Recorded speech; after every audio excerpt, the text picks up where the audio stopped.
ini malam Ahad di penghujung tahun ya. Mudah-mudahan apa yang telah kita tinggalkan di tahun 2021 adalah jejak-jejak kebaikan. Allah ampuni dosa-dosa kita semuanya, dan tahun 2022 Masya Allah tidak terasa ya. Mudah-mudahan Allah segera akhiri pandemi ini dan kita bisa sama-sama kembali melanjutkan kehidupan kita sesuai dengan syariat Islam ya, kembali ke normal.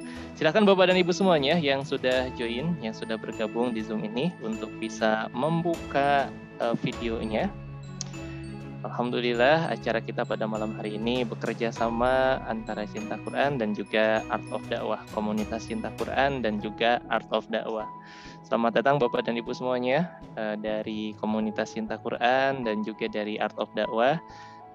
Dan pada hari ini kita akan sama-sama membahas tema yang sangat menarik untuk kita sama-sama bahas. Tema yang ringan banget, mudah banget untuk dipelajari, namun berat banget untuk dilaksanakan gitu ya. Butuh tantangan, butuh perjuangan. Nah, sebelum acara kita mulai, yuk Bapak dan Ibu semuanya dibantu terlebih dahulu, di-share terlebih dahulu di grupnya masing-masing. Nah, boleh dong di-screenshot. Nah, kemudian di-share, diajak sahabat-sahabat yang belum bergabung. Kita doakan mudah-mudahan sahabat kita yang masih proses bergabung, mudah-mudahan bisa lancar bergabung gitu ya. Dan ini penghujung tahun, sepertinya banyak yang sedang liburan ya. Masya Allah, selamat berkumpul dengan keluarga. Mudah-mudahan berkumpulnya juga semakin berkualitas. Amin ya. Baik Bapak Ibu dan sahabat semuanya, bismillah kita mulai kegiatan kita pada malam hari ini. Yuk yang sudah siap dimulai. Nah Masya Allah ya, mudah-mudahan sahabat kita yang bisa bergabung banyak banget. Boleh dong Bapak dan Ibu yang sudah hadir, boleh dong di kolom chat. Nah diketikkan, sebutkan nama dan dari kota mana saja gitu ya.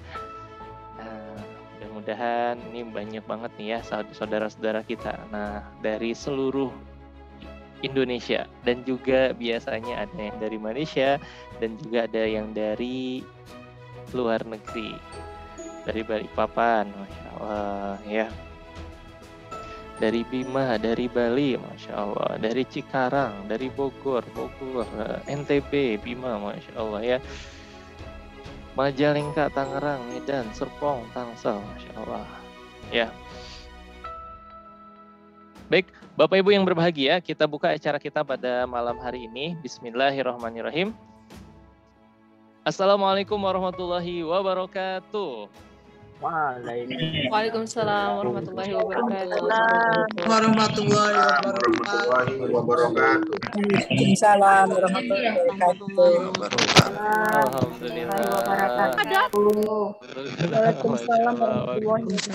Waalaikumsalam warahmatullahi wabarakatuh. Banyak banget ya, Masya Allah. Ini ya saut-sautan warahmatullahi wabarakatuh. Alhamdulillah. Palembang Ustaz. Masya Allah, ramai banget ya. Alhamdulillah, sahabat semuanya semangat banget malam hari ini ya. Ya ada yang sama anak-anaknya tadi, Masya Allah. Ya mudah-mudahan yang jawab salam, yang semangat. Mudah-mudahan Allah tambahkan keberkahan pada kesempatan malam hari ini. Baik Bapak Ibu yang berbahagia, Bismillahirrahmanirrahim. Innalhamdulillah wassalatu wassalamu ala Rasulillah wa ala alihi wa sahbihi wa man tabi'ahum bil huda ila yaumil qiyamah. Asyhadu an la ilaha illallah wahdahu la syarikalah wa asyhadu anna Muhammadan abduhu wa rasuluhu alladzi la nabiyya wa la rasula ba'da. Alhamdulillah Bapak dan Ibu semuanya, bagaimana kabarnya hari ini? Boleh dijawab pakai komentar. Alhamdulillah luar biasa. Allahu akbar. Alhamdulillah luar biasa. Alhamdulillah, Masya Allah. Ya, saya bahagia banget nih dengar kabar Bapak dan Ibu semuanya. Wah, Masya Allah, yang selalu dalam keadaan yang terbaik, dalam keadaan sehat walafiat. Saya doakan Bapak dan Ibu semuanya yang sedang sehat, mudah-mudahan Allah selalu jaga kesehatannya, Allah berkahi usia sehatnya, dan Allah jadikan setiap sisa-sisa usianya sebagai habis dalam ketaatan pada Allah Subhanahu wa taala. Dan juga bagi Bapak Ibu yang sedang sakit, mungkin ada yang sedang sakit sambil menyimak, sambil tiduran, sambil sakit, mudah-mudahan sakitnya Masya Allah, mudah-mudahan sakitnya menjadi penggugur dosa-dosanya. Mudah-mudahan Allah Subhanahu wa taala segera memberikan kesembuhan tanpa meninggalkan rasa sakit, dan kita doakan bagi sahabat semuanya yang orang tuanya, sahabatnya, gurunya, saudaranya juga yang sedang sakit, kita doakan mudah-mudahan segera Allah berikan kesembuhan. Bagi yang sedang dirundung masalah, kita doakan juga mudah-mudahan Allah berikan jalan keluar dan juga solusi. Nah, dan pada kesempatan kali ini Bapak dan Ibu semuanya, kita akan membelah sebuah hikmah yang telah Allah Subhanahu wa Ta'ala berikan dari setiap peristiwa yang kita alami pasti ada hikmahnya. Nah, untuk itu Bapak dan Ibu semuanya, pada kesempatan kali ini mudah-mudahan pertemuan kita pada malam hari ini Allah jadikan pertemuan yang terbaik, pertemuan yang mudah-mudahan bisa menjadi solusi untuk Bapak dan Ibu semuanya yang sedang dirundung masalah, yang sedang diuji oleh Allah Subhanahu wa Ta'ala. Mudah-mudahan dengan acara ini bisa menjadikan setiap masalah itu sebagai peluang ibadah, semakin membuat kita dekat dengan Allah Subhanahu wa Ta'ala. Kemudian salawat dan salam, kita bersolawat kepada Nabi Shallallahu Alaihi Wasallam. Allahumma sholli ala Muhammad wa ala ali Muhammad wa ala ahli baitihi. Dan mudah-mudahan Allah juga mencurahkan salawat dan salamnya pada Nabi Shallallahu Alaihi Wasallam, pada keluarganya, pada sahabatnya, pada tabi'un tabi'in, guru-guru kita, dan kita berharap banget salawat dan salam juga sampai pada kita, dan kita berharap kita juga termasuk dalam orang-orang yang mendapatkan syafaat dari Nabi Shallallahu Alaihi Wasallam. Alhamdulillah. Bapak Ibu yang dirahmati oleh Allah Subhanahu wa Ta'ala, perkenalkan nama saya Abdullah Ramli. Nah, saat ini akan memandu acara kita pada malam hari ini. Mudah-mudahan sinyalnya lancar, kemudian semuanya lancar, sinyal di Bapak dan Ibu juga semua mudah-mudahan lancar. Yang kuotanya mau habis, mudah-mudahan Allah jaga kuotanya sehingga bisa mendapatkan hidayah yang sempurna gitu ya. Baik Bapak Ibu yang dirahmati oleh Allah Subhanahu wa Ta'ala, kita buka pertemuan kita pada malam hari ini. Mudah-mudahan di penghujung tahun ini Allah Subhanahu wa Ta'ala pada malam hari ini menambahkan keberkahan untuk pertemuan kita pada malam hari ini. Kita buka sama-sama dengan membaca Ummul Quran, suratul Fatihah. Mudah-mudahan Allah menambahkan keberkahan untuk kita semuanya. Bi barakati Ummul Quran, Al-Fatihah. A'udzu billahi minasyaitonir rajim. Bismillahirrahmanirrahim. Alhamdulillahirabbil alamin, arrahmanir rahim, maliki yaumiddin. Iyyaka na'budu wa iyyaka nasta'in. Ihdinas shiratal mustaqim, shiratal ladzina an'amta 'alaihim ghairil maghdubi 'alaihim waladdallin. Amin ya Allah ya rabbal alamin. Nah, kita doakan juga guru kita Ustadz Asep Supriyatna pada malam hari ini, mudah-mudahan Allah mudahkan lisannya untuk menyampaikan hidayah kepada kita semuanya. Dan mudah-mudahan Allah juga membuka hati kita, membuka pikiran kita, sehingga hidayah itu gampang banget masuk ke dalam diri kita.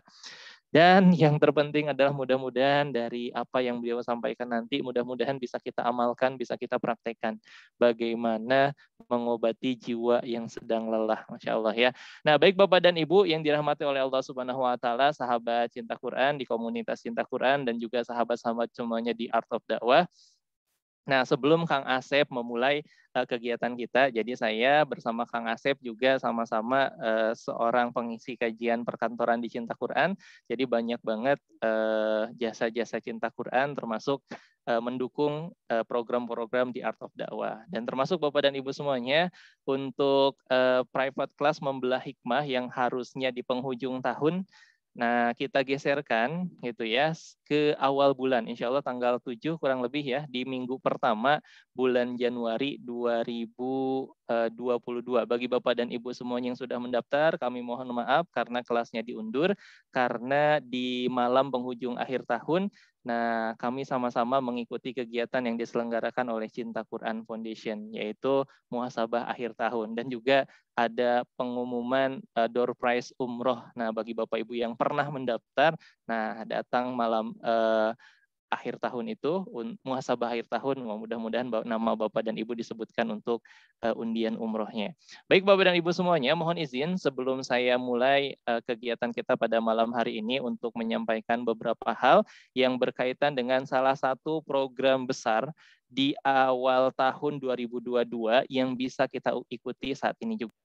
Nah, yang pertama Bapak dan Ibu semuanya, nah, saya ingin menyampaikan tentang sebuah program, yaitu Gerakan Hapus Buta Aksara Quran. Nah, tentu Bapak Ibu yang memfollow akunnya Kang Asep Supriyatna, kemudian akun-akun dari Cinta Quran, nah pasti penasaran juga gitu ya, yang belum, mungkin ada Bapak Ibu yang sudah bergabung di GHB Aki. Ada yang sudah gabung? Boleh Bapak Ibu semuanya gabung di kelompok berapa, dapat juz berapa? Oke, Bapak dan Ibu semuanya, nah kenapa ada Cinta Quran mengadakan sebuah event yang kami berharap bahwa ini bisa menjadi Hari Buta Aksara, Hari Hapus Buta Aksara Al-Quran Nasional gitu ya. Karena Bapak Ibu semuanya ada fakta yang luar biasa. Yang pertama adalah bahwa nikmat yang luar biasa Allah anugerahkan negeri ini memiliki kaum muslimin terbesar. Bahkan penduduk muslim di Indonesia itu berjumlah 236 juta jiwa, Masya Allah. Ini sesuatu yang sangat membanggakan bagi kita. Bahkan jamaah hajinya terbanyak. Jamaah haji tahun 2019 saja ada sekitar 2.400.000 orang, Masya Allah ya. Ini jamaah haji Indonesia. Bahkan negeri yang paling banyak masjidnya itu adalah Indonesia. Ada 741.741.000, Masya Allah, 991 jumlah masjid, Masya Allah. Ini kan sesuatu yang membanggakan banget Bapak dan Ibu semuanya ya. Penduduk muslimnya terbanyak, jamaah hajinya terbanyak, dan memiliki negeri yang memiliki jumlah masjid yang juga terbanyak. Tentu ini adalah sesuatu yang membuat kita bersyukur pada Allah Subhanahu wa taala. Namun Bapak dan Ibu semuanya, ternyata ada fakta yang luar biasa di Indonesia ini, bahwa ternyata di Republika itu menyebutkan bahwa 50% umat Islam Indonesia itu belum bisa baca Quran. Jadi ada sekitar 118 juta penduduk muslim yang belum bisa baca Quran. Kemudian bahkan disebutkan di media yang lain, bahkan 90% jamaah haji dan umroh buta huruf Quran. Nah, na'udzubillah ya Allah. Nah, sementara upaya Cinta Quran Foundation menghapuskan buta aksara Quran. Bahkan dari data BPS disebutkan tahun 2018 masih baru ya, 53,57%. Ini data BPS, data yang menurut kami paling akurat itu ya. Ada 53,57% masyarakat muslim Indonesia atau sekitar 126 juta masyarakat muslim Indonesia, setengahnya lebih masyarakat muslim Indonesia tidak bisa baca Quran. Nauzubillah. Nah, padahal Bapak dan Ibu semuanya, Rasulullah Shallallahu Alaihi Wasallam bersabda, khairukum man ta'allamal Quran wa 'allamahu. Padahal sebaik-baik kalian adalah orang yang mempelajari Al-Quran dan mengajarkannya. Nah, termasuk bahkan Nabi Shallallahu Alaihi Wasallam juga menyebutkan, Iqra'ul Quran fa innahu ya'ti yaumal qiyamati syafi'an li ashabihi. Bacalah Al-Quran karena dia akan menjadi penolong pembacanya di hari kiamat. Bapak Ibu, boleh dong di kolom komentar siapa di antara Bapak dan Ibu yang ingin mendapatkan syafaat dari Al-Quran. Masya Allah. Tapi ternyata Bapak dan Ibu semuanya, dari fakta yang tadi, ternyata banyak banget masyarakat Indonesia itu yang jauh dari Al-Quran. Makanya wajar banget ketika Allah Subhanahu wa Ta'ala timpakan bencana kepada kita semuanya. Kenapa? Karena kita banyak jauh dari Al-Quran. Bahkan Ali bin Abi Thalib mengatakan bahwa kejahatan yang banyak terjadi di suatu negeri itu bukan karena banyaknya orang-orang yang berbuat maksiat, tapi karena diamnya orang-orang baik. Nah, maka dari itu Bapak dan Ibu semuanya, kami mengajak Bapak dan Ibu semuanya bergabung dalam sebuah gerakan, yaitu Hapus Buta Aksara Al-Quran. Seperti apa? Nah, silahkan sama-sama kita simak.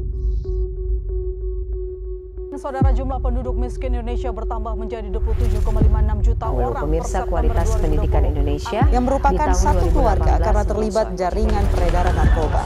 Aksi mereka terhenti setelah remaja terjadi di Tanjung Sari, Kota Surabaya, Sabtu dini hari lalu.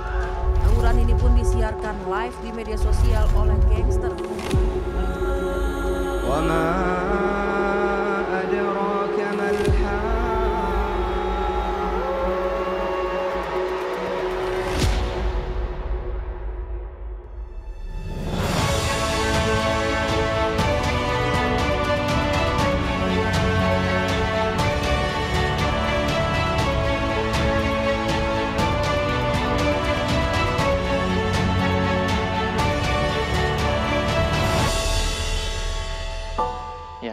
Acara puncaknya yaitu hari Jumat 21 Januari 2022.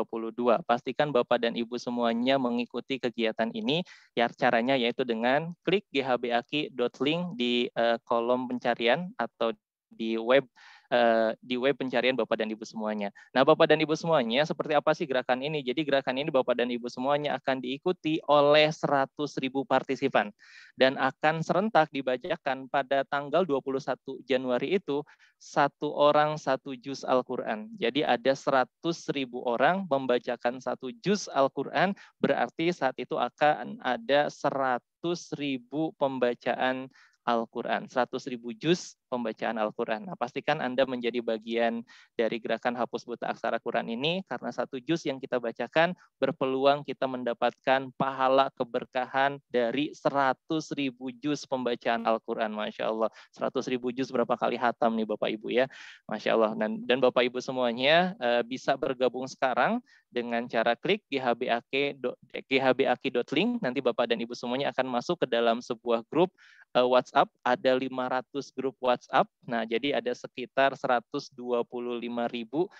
orang yang akan bergabung menjadi partisipan siap memberantas buta aksara Al-Quran dengan cara membacakan satu juz Al-Quran pada tanggal 21 Januari 2022. Ini momen besar Bapak dan Ibu semuanya sebagai bentuk kepedulian kita kepada Al-Quran dan kepada saudara kita yang belum bisa baca Quran. Nah, kalau orang yang membaca Quran saja ditolong oleh Al-Quran, apalagi kita membantu orang yang belum bisa baca Quran supaya ditolong Al-Quran. Otomatis kita akan semakin dekat dalam mendapatkan pertolongan Al-Quran. Nah, itu Bapak dan Ibu semuanya. Mudah-mudahan informasi ini bermanfaat untuk Bapak dan Ibu semuanya. Nah, baik Bapak dan Ibu semuanya. Nah, silahkan bergabung. Nah, ada di kolom link ya, ghbaki.link. Gampang ya, diketik aja. Nah, baik Bapak dan Ibu semuanya, kita akan mulai kegiatan kita pada kesempatan kali ini. Masya Allah Ibu Endah, bismillah gabung ya, wajib gabung ya Bapak dan Ibu semuanya, cuma baca satu juz, jamaah sama-sama bersama 100.000 orang gitu ya. Jadi walaupun kita baca satu juz, karena jamaah, insya Allah kita akan dapat keberkahan 100.000 juz pembacaan Al-Quran. Dan juga jangan lupa Bapak dan Ibu semuanya, ajak juga teman-teman dan juga sahabat-sahabat, saudara-saudara yang lainnya untuk bergabung dalam gerakan hapus buta aksara Quran ya, supaya kita mendapatkan pahala bacaan Quran mereka.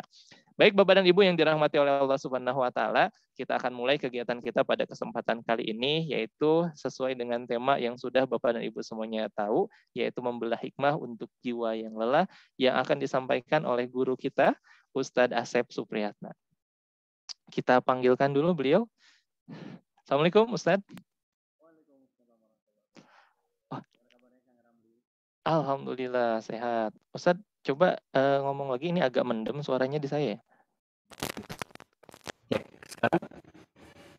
Iya, memang kalau mic-nya bagus itu settingannya memang agak ini. Udah. Agak canggih. Nah, ini lebih bagus nih ya.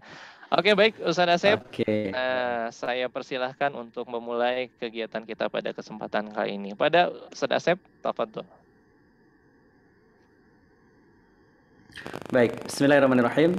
Assalamualaikum warahmatullahi wabarakatuh. Waalaikumsalam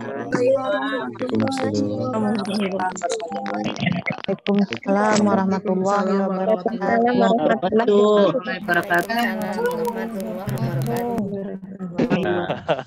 Kalau online itu Kang Ramli harus ditunggu ya sampai selesai semua peserta awal ya. Baik, makasih Bapak Ibu, teman-teman sekalian. Bismillah, alhamdulillah, wassalatu wassalamu ala rasulillah wa ala alihi wa sahbihi wa mawalah, la hawla wa la quwwata illa billah. Asyhadu an la ilaha illallah wahdahu la syarikalah wa asyhadu anna Muhammadan abduhu wa rasuluhu alladzi la nabiyya wa la rasulla ba'da. Allahumma salli ala Muhammadin wa ala alihi wa sahbihi ajma'in, amma ba'd. Alhamdulillah, puji syukur untuk Allah Rabb yang telah menghimpun kita dalam berlapis-lapis kenikmatan yang tidak terkira dalam hidup kita. Kira-kira kenikmatan apa? Boleh ditulis di kolom komentar. Kenikmatan yang tidak terkira, kenikmatan yang tak ternilai harganya. Kenikmatan apa kira-kira? Wis, Masya Allah. Kenikmatan apa? Iya, betul. Ya.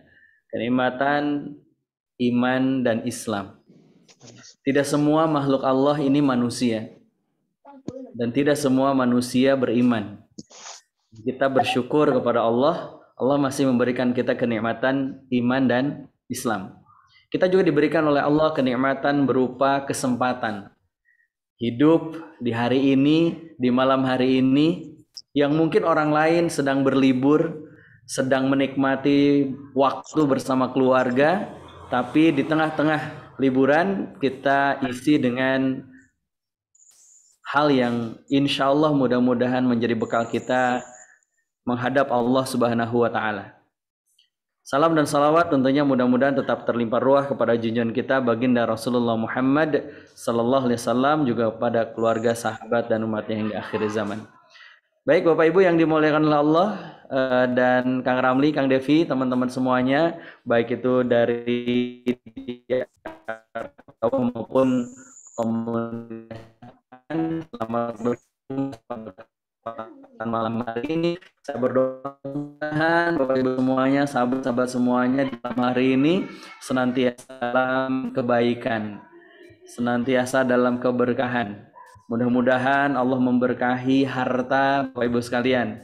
Mudah-mudahan Allah memberkahi pekerjaannya, memberkahi bisnisnya, memberkahi keluarganya, dan tentunya memberkahi sisa usia kita. Oke, putus-putus nampaknya ya suara saya sebentar. Coba kita ganti, mudah-mudahan menjadi lebih bagus. Dan mohon maaf karena ini di pinggir jalan, jadi ada suara motor lewat, nampaknya suaranya masuk ya. Suara saya sudah terdengar lebih jelas, Bapak Ibu? Sudah Ustadz, sinyalnya merah. Oh iya, mohon maaf ya. Ini lagi di kampung soalnya ya. Mudah-mudahan lebih baik. Alhamdulillah, terima kasih ya. Memang membelah hikmah ya, salah satunya menguji kesabaran kita pada kesempatan malam hari ini ya. Oke, baik teman-teman sekalian yang dimuliakan oleh Allah, izin saya dan kita semuanya malam hari ini yuk bareng-bareng kita ngobrol, bareng-bareng kita bahas tema kita yang mudah-mudahan ini menjadi tema yang bisa memberikan kita spirit, memberikan kita kekuatan di tengah ujian demi ujian yang begitu luar biasa. Baik, teman-teman pernah mengalami nggak sih ketika kita hidup lalu mendapati satu kenyataan dan hati kita merasa bahwa berat banget. Pernah ada yang mengalami? Oke, pernah ya. Kalau saya sering ya. Oke, baik. Teman-teman sekalian yang dimuliakan oleh Allah, badai ujian itu memang terkadang membuat jiwa kita lelah. Lelah menanti, lelah menunggu, lelah dalam berbagai macam perihnya, betul ya? Lelah ketika sakit, lelah ketika Allah uji dengan berbagai macam kondisi dalam hidup kita. Bahkan tidak hanya lelah, bisa jadi kita pernah mengalami yang namanya menyerah. Menyerah dengan keadaan, menyerah dengan kondisi, menyerah dengan apa yang sedang terjadi dalam hidup kita. Dan tidak sedikit di antara kita yang marah atas takdir Allah, marah atas kenyataan yang terjadi dalam kehidupan kita. Setiap saya mengisi materi membelah hikmah, selalu aja ada hikmah yang saya temukan dalam setiap perjalanan. Karena materi ini membuat saya menjadi semakin yakin bahwa ketika saya menyampaikan materi membelah hikmah, maka saya harus berusaha menggali, membelah, menemukan hikmah dari apa yang terjadi. Beberapa hari yang lalu, bukan beberapa hari yang lalu ya, kemarin hari Jumat. Hari Sabtu dan Minggu ini sejatinya saya dijadwalkan untuk training. Karena sehari-hari saya di bidang training, khususnya di personal development. Ada sebuah yayasan ya mengundang saya untuk training selama 2 hari full dari pagi sampai sore. Kita berakad karena ini adalah ijaroh, ya akadnya akad ijaroh, gitu kan. Akad upah mengupah. Ya. Lalu kemudian itu sudah lama, ya, sudah lama dijadwalkan dan hari Kamis saya siapkan modulnya. Hari Jumat kemudian saya koordinasi dengan panitia juga kemudian bertanya, Saudara Asep, perlengkapan apa yang perlu kami siapin? Oh ini. Lalu kemudian menjelang maghrib Tiba-tiba PIC panitianya bilang, Ustadz Asep, kayaknya acaranya kita undur, Ustadz. Oh ya? Oke, saya bilang itu. Tahu kan teman-teman sekalian, seminggu sebelumnya saya menolak undangan jadwal ngisi training di daerah Lampung. Kenapa? Karena saya sudah diundang oleh yayasan ini. Kebayang ya? Tapi ya itulah hidup teman-teman sekalian. Terkadang ada rasa lelah dalam hati kita, dalam jiwa kita. Ada rasa capek dalam jiwa kita. Tapi ketika kita mampu menemukan hikmah yang ada dalam kejadian itu, kita bisa jadi justru malah bersyukur atas segala penderitaan, atas segala kelelahan, atas segala duka yang kita alami. Maka teman-teman yang dimuliakan oleh Allah, malam hari ini kita pernah mengalami dan pernah menemukan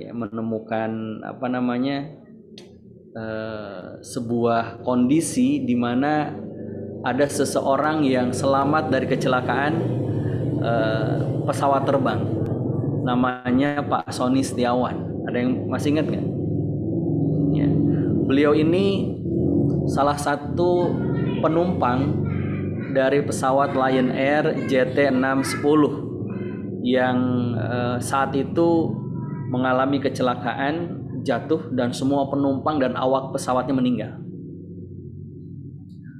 Semua awak pesawat meninggal, semua penumpang meninggal, dan yang selamat siapa? Yang selamat adalah Pak Sony. Selamat Pak Sony. Kenapa Pak Sony terlambat? Gara-gara macet. Gara-gara macet. Padahal saat kemacetan itu terjadi, kira-kira nih, kalau Bapak Ibu teman-teman menjadi Pak Sony yang berangkat ke bandara, ternyata dalam kondisi di jalanan macet parah. Biasanya mungkin 1 jam, ini sudah 1,5 jam belum sampai ke bandara. Dan kita sudah bisa menduga kalau kondisinya seperti ini, ini alamat pasti terlambat. Kira-kira apa yang ada dalam benak kita, pikiran kita saat macet? Marah-marah nggak jelas, resah, gelisah, bibir pecah-pecah, jengkel, kesel, kan betul ya, menggerutu, betul. Kenapa? Karena kejadian macet membuat jiwa kita menjadi lelah, capek, resah, aduh, gitu ya. Dan siapa di sini yang pernah mengalami seperti itu? Ketika kemacetan datang, ketika sesuatu terjadi dalam hidup kita, lalu kemudian hati kita, gitu. Tiket nggak bisa refund. Oke, pengalaman sekali nih kayaknya. Tiket nggak bisa refund. Dan masih banyak lagi. Tapi apa yang terjadi dengan Pak Sony di 2 jam berikutnya? Ketika mengetahui bahwa pesawat yang sejatinya harusnya dia tumpangi, yang gagal dia tumpangi, sekali lagi ya, gagal dia tumpangi, itu kecelakaan. Maka gagal naik pesawat itu musibah atau berkah. Sekali lagi, gagal naik pesawat, musibah atau berkah? Berkah, anugerah, betul kan? Anugerah. Padahal gara-gara apa? Gara-gara macet. Padahal sebelumnya macetnya musibah atau berkah? Macetnya sebelum mendapatkan kabar bahwa pesawat jatuh, bahwa macet itu musibah, betul kan? Macet itu musibah, membuat hati kita kesel, membuat hati kita kecewa, marah-marah nggak jelas, mengeluh, dan masih banyak lain kan, yang lainnya. Marah itu macet itu menjadi musibah kan begitu. Tapi 2 jam berikutnya musibah itu ternyata berubah menjadi berkah. Berkah. Apa pelajaran dari sini kira-kira? Apa pelajarannya kira-kira? Nih, Ibu siapa nih? Boleh nanya dong, Ibu Dede Kurniasih. Nah, Bu Dede Kurniasih, boleh di unmute Bu Dede? Oke, menurut Bu Dede tanda cinta Allah. yang terjadi kok yang awalnya nih musibah kok tiba-tiba berubah menjadi Itu tanda berkah. cinta dari Allah. Musibah itu merupakan tanda cinta dari Allah. Musibahnya merupakan tanda cinta dari Allah. Oke, putus-putus suaranya Bu? Atau di sayanya yang putus-putus ya? Salah satu bentuk cinta dari Allah. Salah satu bentuk cinta dari Allah. Oke, terima kasih. Berarti kalau begitu macet itu musibah atau berkah sejatinya? Sejatinya berkah. Berkah, oke, baik. Karena pada dasarnya manusia itu sadarnya tuh kalau udah melihat akibat dari musibah itu. Karena jarang dari kita yang bisa menerima musibah. Oke, baik, terima kasih Bu Dede. Karena sejatinya kadang baru ngeh gitu kan di ujung Bu ya, di ujung setelah kita tahu akibatnya. Oke, ini saya sama Bu Lilis nih dari Bekasi. Assalamualaikum Bu Lilis, sehat Bu Lilis? Ada Bu Lilis? Ini yang aktif videonya dulu lah ya. Udah. Masih di mute Bu Lilis?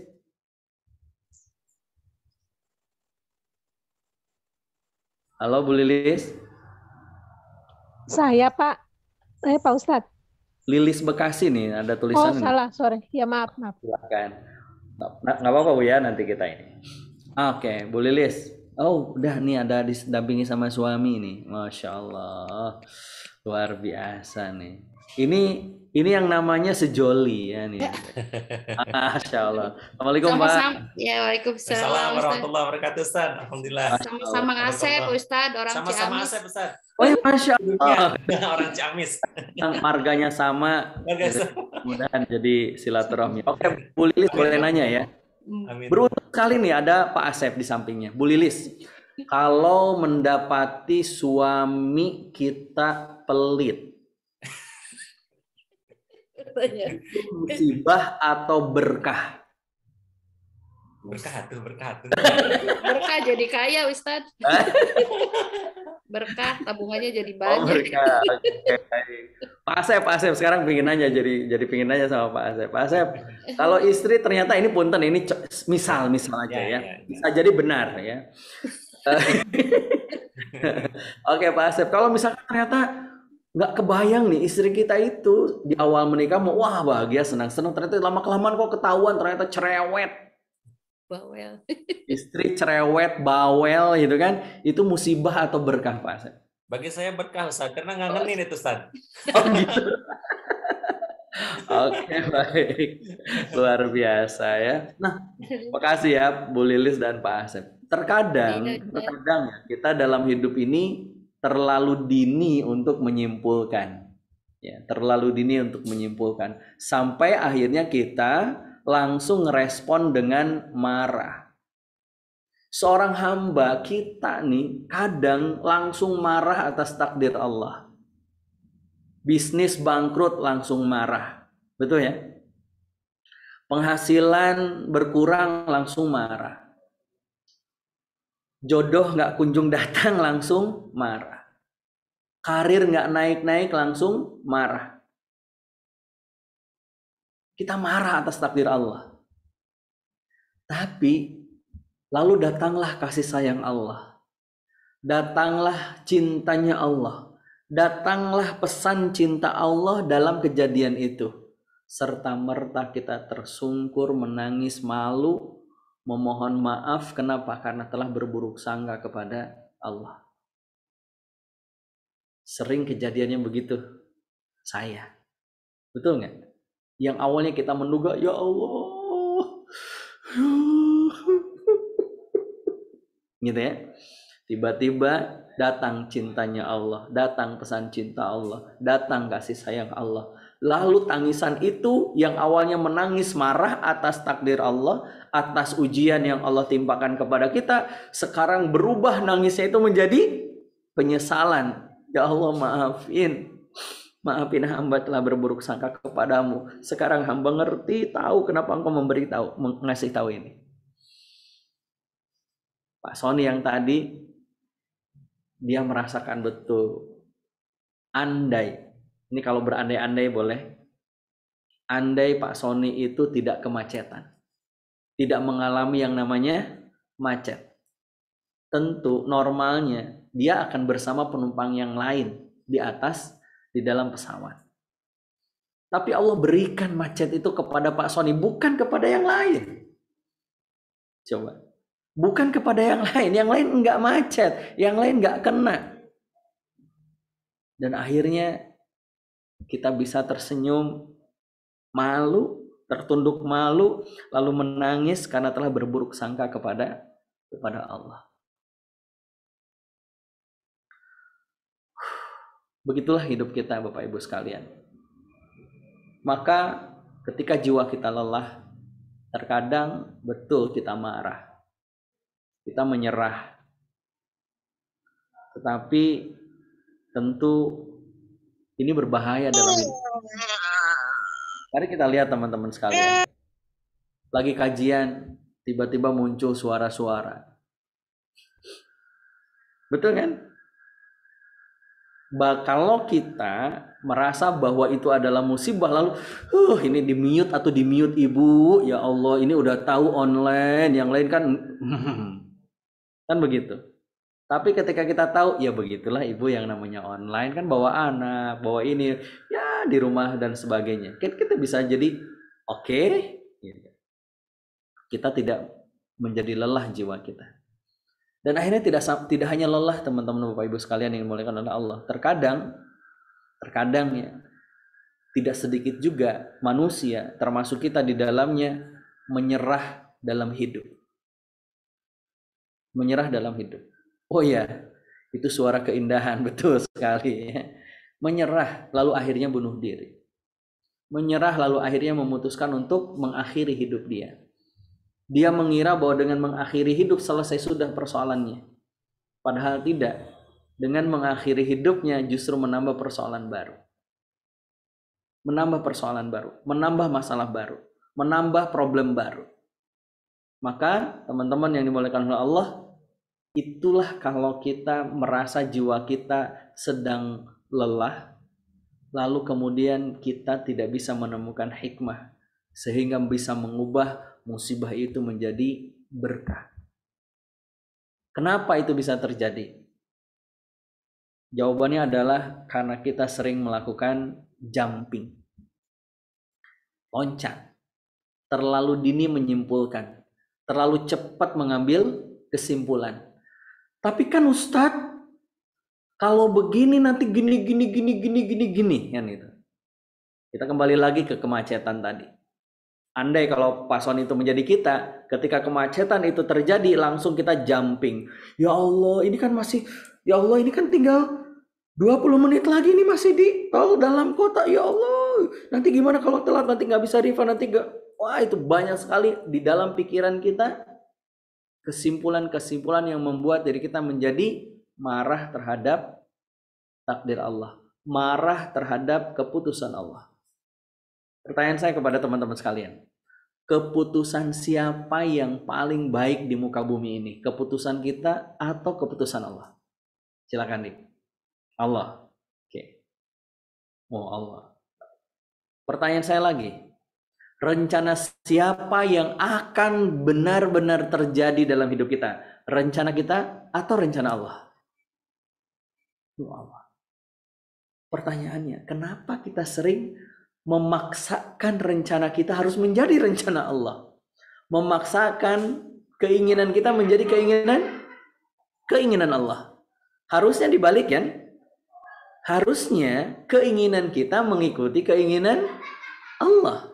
Rencana kita mengikuti rencana Allah. Baru kita nggak akan galau. Kenapa kita sering galau? Karena kita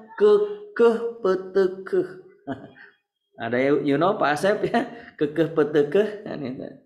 Harusnya ngerti ya.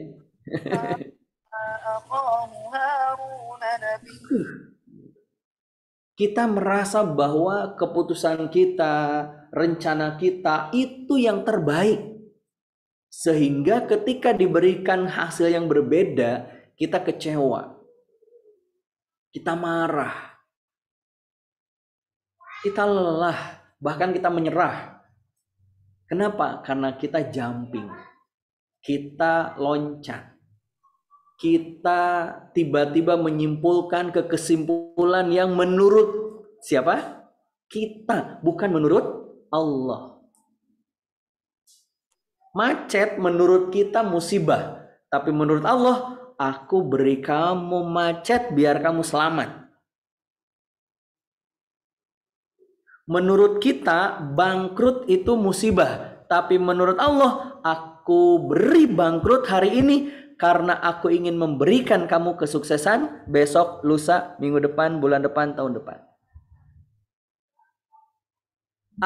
Menurut kita sakit itu musibah.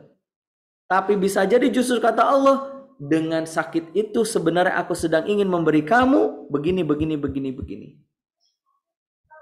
Itulah yang terjadi. Ketika kita jumping, ketika kita lompat ke kesimpulan yang itu dalam benak kita nih, alladzi yuwaswisu fi sudurin nas. Setan itu kan meswish. Kang Faiz, kalau kamu nggak nikah sekarang, kamu susah cari jodohnya lagi. Oh, dibisikin tuh sama alladzi yuwaswisu. Kata Kang Faiz, ya juga ya. Aduh, gitu ya. Muncullah kemudian jumping. Ibu Ani ketika ditolak nggak boleh ngisi pengajian di sebuah masjid, bagi kita itu musibah. Lalu kemudian iblis membisiki kita, setan membisiki kita, ustazah, kamu ini pengemban dakwah, masa ditolak? Jangan-jangan mereka itu udah langsung dengan muncul. Coba, muncul kemudian dalam pikiran kita kesimpulan-kesimpulan yang jumping tadi. Itu sebabnya kenapa seseorang itu menjadi lebih sering dan cepat lelah jiwanya menghadapi musibah.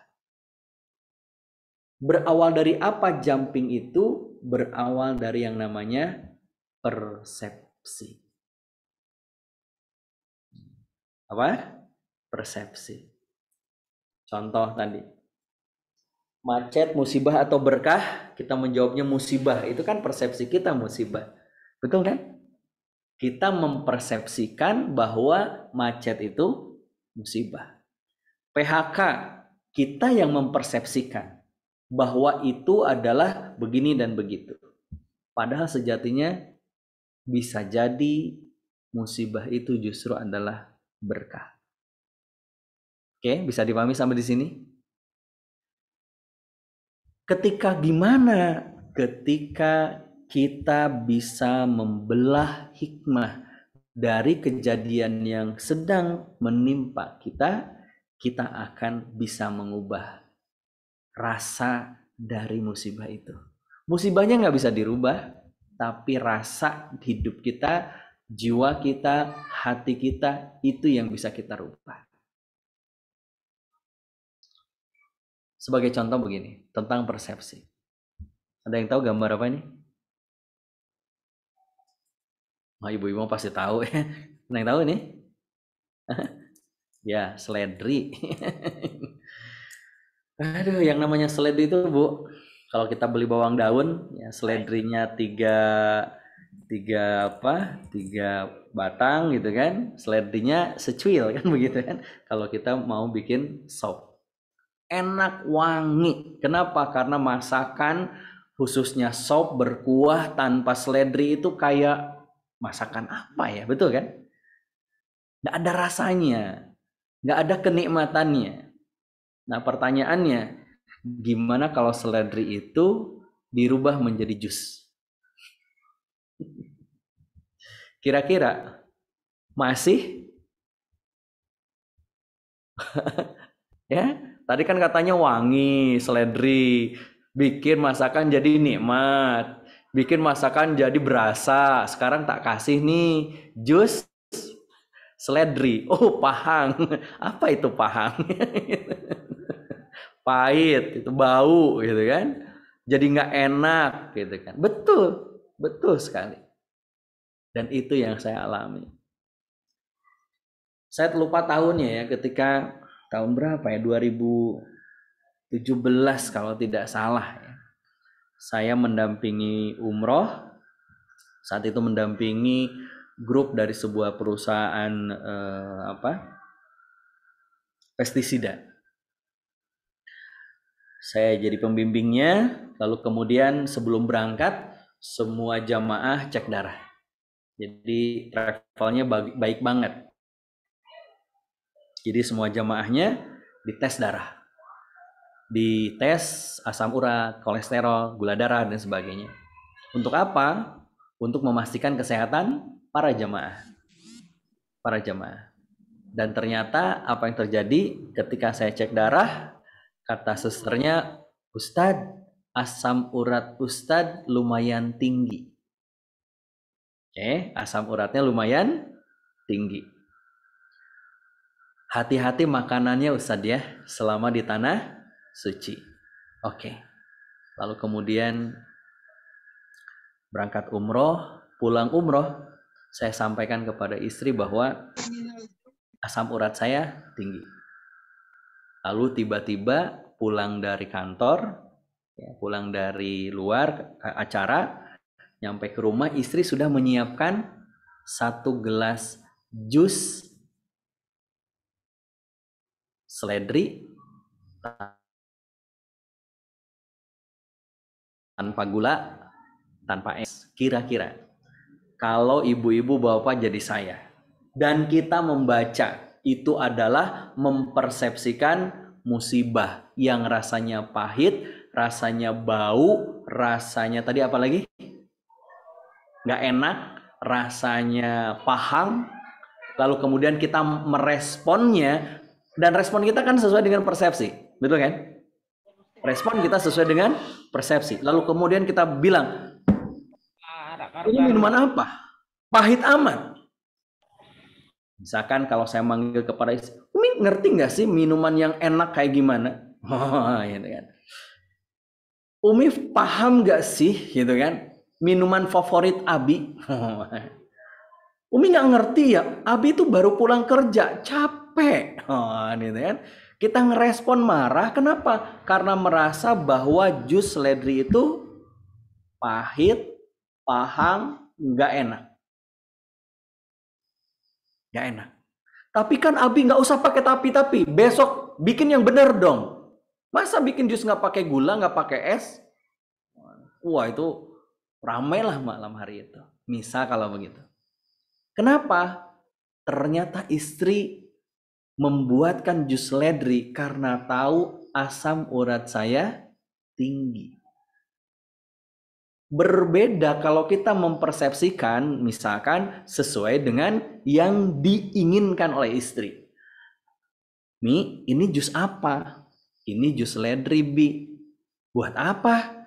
Abi kan kemarin bilang asam urat Abi tinggi. Kalau asam uratnya tinggi nanti pegel-pegel, Bi, sakit. Kalau sujud sakit, ruku sakit, duduk sakit, beberapa sendi-sendi sakit. Nah, ini ada obatnya, Bi, untuk menurunkan asam urat Abi, jus seledri. Dan kemudian saya minum, mempersepsikan bahwa ini adalah obat, ini adalah untuk menurunkan asam urat, ini untuk kesehatan saya.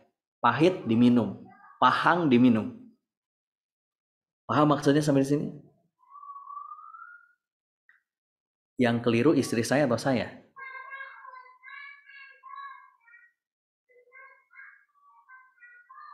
Jadi yang salah saya atau istri saya? Ketika saya marah itu? Ya, kita. Maka teman-teman tukang seledri lagi. Kang Ramli ayah wae gitu. Maka teman-teman sekalian, anggaplah ujian demi ujian yang Ustadz yang salah gitu kan. Iya betul, saya yang salah. Ujian demi ujian, musibah demi musibah yang datang itu seperti jus seledri. Yang Allah ingin kita sehat. Yang Allah ingin asam urat kita turun meskipun pahit. Yang Allah ingin kita menjadi lebih nikmat dalam beribadah. Kenapa? Karena kalau enggak, asam urat membuat kaki sakit, tangan sakit, persendian sakit. Dan istri saya pingin saya itu sehat. Lalu tiba-tiba kita marah.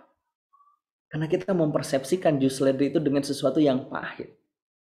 Mempersepsikan jus seledri itu dengan bahwa istri nggak ngerti keinginan suami.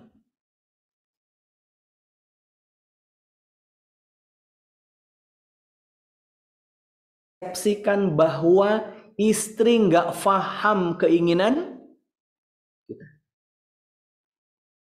Yang kita mempersepsikan bahwa jus seledri itu bukti ketidakngertian istri melayani suami. Maka berhati-hati. Jangan-jangan itu yang terjadi dalam diri kita ketika Allah berikan kepada kita ujian demi ujian. Padahal yang namanya hidup itu adalah ujian. Nggak ada satupun di antara kita yang nggak akan diuji. Pasti diuji. Ibu Wahyu pasti diuji, Ibu Talita pasti diuji, Ibu Redmi, itu mah merek handphonenya, pasti diuji gitu kan. Semua akan diuji sama Allah. Saya pasti akan diuji. Untuk apa ujian itu? Yang Allah gambarkan di dalam firman-Nya. Tabarakalladzi biyadihil mulku wa huwa ala kulli syai'in qadir. Alladzi khalaqal mauta wal hayata liyabluwakum ayyukum ahsanu amala. Kalau kita melihat ayat ini, teman-teman sekalian, malu kita rasanya ketika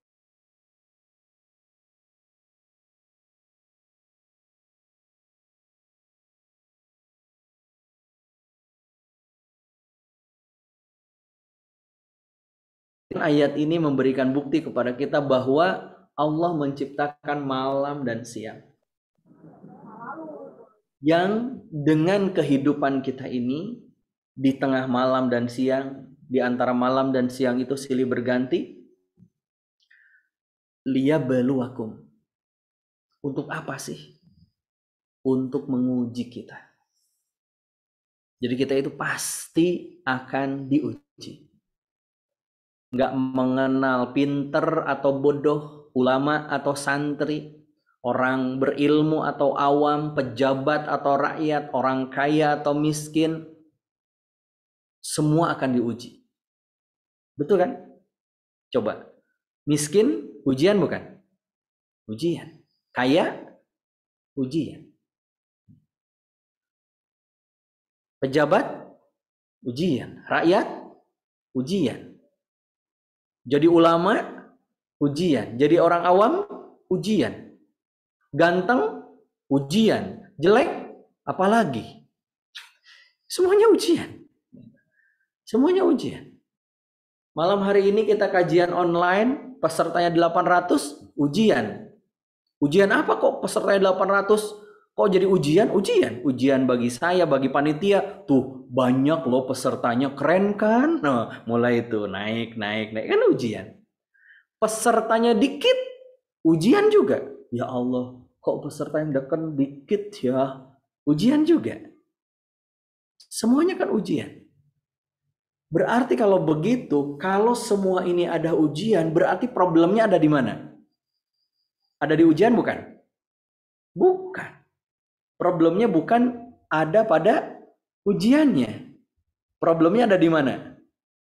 Liyabluwakum ayyukum ahsanu amala. Problemnya adalah gimana kita ngerespon ujian itu. Gimana kita mempersepsikan ujian itu.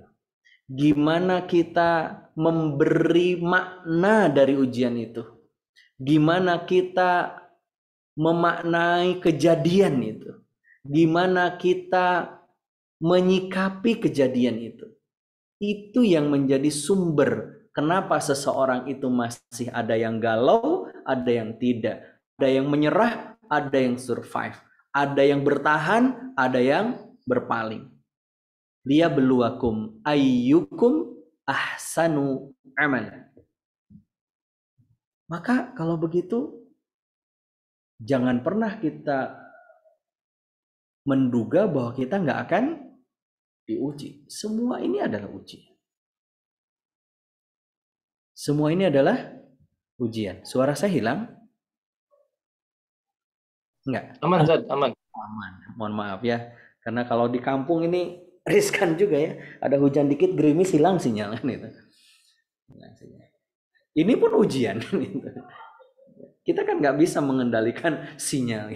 Kita pantengin, kita tali itu kan dengan tambang gitu. Kan enggak. Semuanya adalah ujian. Semua ujian. Nah, pertanyaannya kalau begitu kita merujuk sama siapa biar kita bisa berlepas dari kegaduhan, kegundahan hati kita, kelelahan jiwa kita ketika menghadapi ujian. Yang pertama, teman-teman sekalian, tirulah para salafus solih, bil khusus generasi pertama para sahabat. Bagaimana mereka menghadapi ujian demi ujian. Apa bedanya kita dengan mereka? Apa bedanya kita dengan mereka? Ini teman-teman sekalian, ini bedanya. Bedanya kita dengan mereka itu ketika diberikan ujian, beda zaman ya, betul sekali. Yang membedakan cara ngeresponnya gimana? Kita diberikan ujian sama Allah, ngeresponnya dengan bertanya. Ngeresponnya dengan apa? Bertanya. Ngerespon kejadian itu dengan bertanya kita itu. Misalkan kita sudah hijrah nih, memutuskan untuk hijrah. Lalu kemudian Allah uji atas jalan hijrah kita. Lalu langsung kita bertanya, mengapa ya setelah hijrah malah makin susah?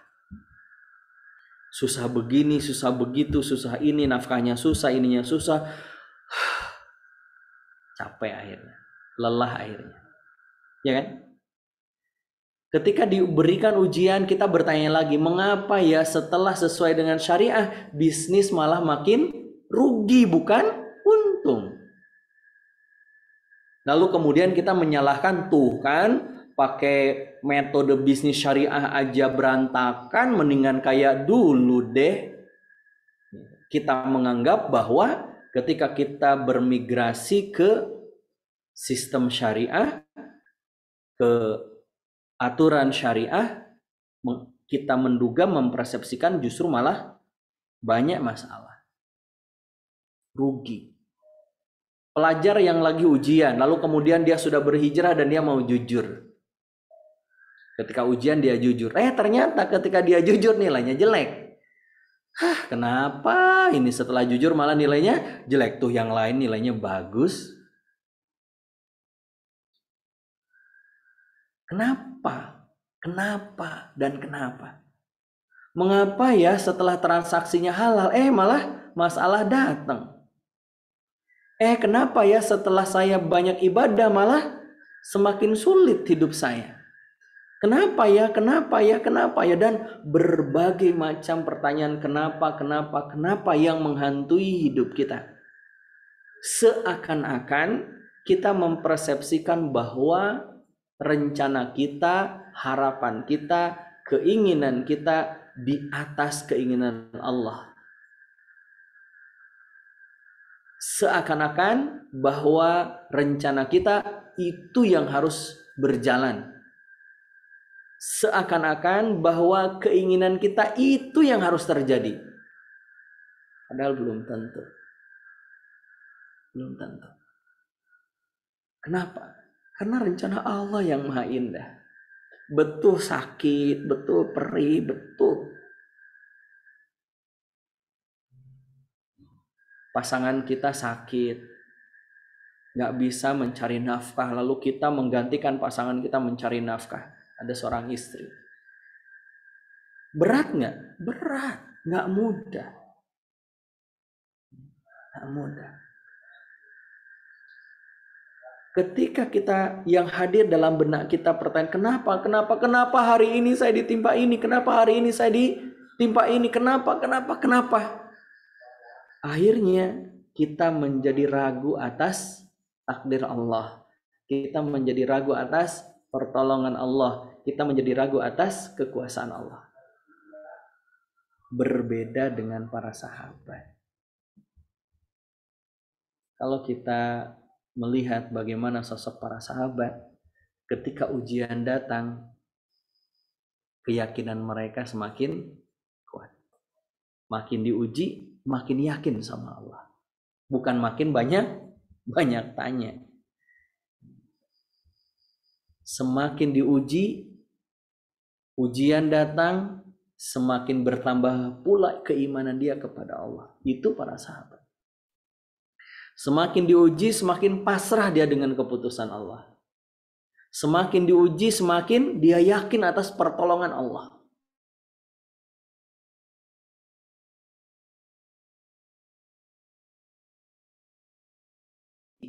Allah. Itu bedanya teman-teman. Kita dengan para sahabat dulu. Makanya nggak ada ceritanya para sahabat itu galau hidupnya. Resah hidupnya dalam urusan dunia. Coba, apa yang sering kita galaukan? Boleh dong ditulis. Yang sering kita galaukan, yang sering kita resahkan. Urusan apa sih? Urusan dunia kan? Coba, urusan apa? Apa yang membuat kita sering galau? Urusan dunia itu jodoh, pekerjaan, anak, ekonomi, apalagi? Target yang belum achieve, finansial, uang, ekonomi, cita-cita. Oh, mantap aja juga ya ternyata ya. Finansial, lulus, urusan dunia lah. Betul kan? Urusan dunia. Lalu kemudian kita merasa bahwa rencana Allah ini buruk. Dan kita menganggap rencana kita yang harusnya terjadi. Makanya kemudian kita bertanya kepada Allah, kenapa ini terjadi? Kan harusnya begini, kan itu. Ketika jadwal training saya batal 2 hari ini, Sabtu Minggu ini. Awalnya kan saya sudah membayangkan gitu kan. Alhamdulillah ada buat ini. Tiba-tiba nggak jadi ya. Kan gitu. Kenapa? Kalau kita menganggap bahwa rencana kita harus terjadi, maka kita menjadi pikiran kita terbebani. Harusnya kita meyakini bahwa rencana Allah lah yang akan terjadi. Boleh kita membuat perencanaan, tetapi rencana siapa yang terjadi? Rencana Allah. Nah, mudah-mudahan rencana kita sesuai dengan rencana Allah. Keinginan kita sesuai dengan keinginan Allah. Betul nggak? Oke. Sekarang kita polling lagi. Menurut teman-teman sekalian,